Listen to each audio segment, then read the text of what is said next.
Hi guys, तर आज आहे माझ्या बहिणीचा कांद्या पोह्याचा कार्यक्रम. आता कांद्या पोह्याचा कार्यक्रम म्हणता म्हणता बराचसा मोठा कार्यक्रम होऊन गेला. तर हा व्हिडिओ आहे 30 ऑगस्टचा. याला जवळजवळ 3-4 महिने झाले, पण व्हिडिओ तुमच्यासोबत शेअर करणं काही झालं नव्हतं. आता 8 दिवसापूर्वी तिचं लग्न पण झालं आहे. म्हटलं चला आता तुमच्यासोबत हा व्हिडिओ नक्की शेअर करूयात आपण.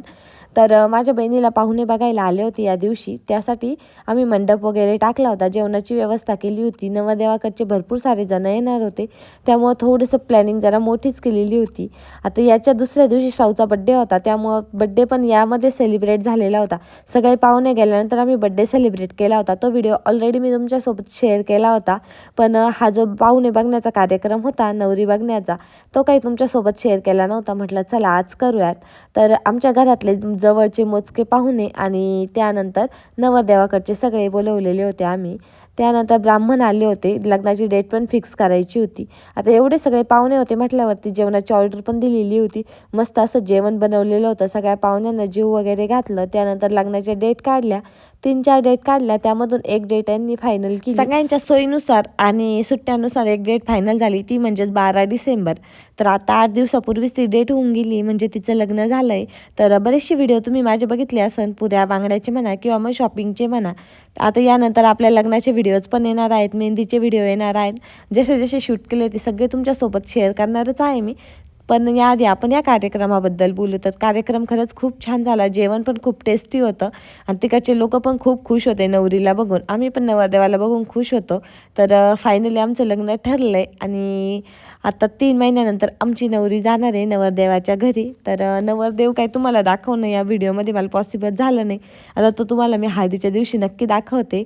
तर शाऊचं आणि दिदूचं मात्र इथं मस्त खेळायचं काम चालू झालं. आणि ही आहे माझ्या बहिणीची मुलगी. तिचं आणि शाऊचं काही जमत नाही. आता तुम्ही जसं या व्हिडिओमध्ये बघतायत ना, तसंच आम्ही 10 दिवस राहिलो आहे. म्हणजे लग्नाच्या आधी 10 दिवस मी नवरीच्या घरी आले होते पुढं. तर ह्या दोघींचे इतकेच भांडणं झाले आणि त्यांचे भांडणं मिटवता आम्हाला प्रॉपर एक माणूस तिला सांभाळायलाच राहावं लागलं होतं, असं काहीसं. त्यानंतर लग्न फायनल झालं म्हणून पार्टी बनवली होती, तर पार्टी पण दिली सगळ्यांनी बांधून. त्यानंतर आमचे जेवणं राहिले होते, जेवणं वगैरे करून घेतले. आता नवरीबाई मात्र भरपूर कंटाळली होती, पण जे काही बाकीचं काम आहे ना ते चालूच होतं. चला आता सगळ्यांनी नावं घेतले ते तुम्हाला ऐकवते आणि नंतर पुढं बोलते.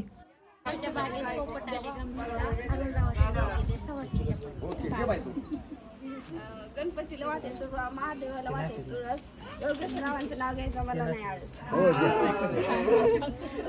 जुन्यात बसले मेहनत कंचुळे अंगात गुलाल बांगात जायफळ वटीत लावणं मस्त शरदराव म्हणजे दांडी तुम्ही जाते साखर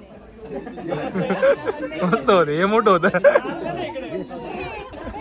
माडी माडी माडी सात माडी गाडी होता पण होती गाडी होती बशी थोडं चाट पडली माशी ओके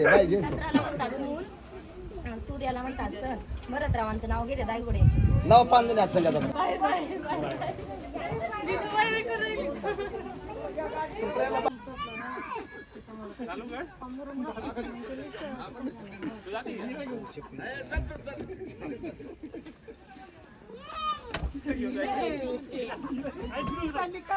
तर हा छोटासा पाहुणे बघण्याचा कार्यक्रम आमचा पार पडलाय. यानंतरचे आपले सगळे व्हिडिओ लग्नाचे असतील ते पण नक्की बघा आणि नवीन असेल तर आपल्या चॅनलला सबस्क्राईब करा.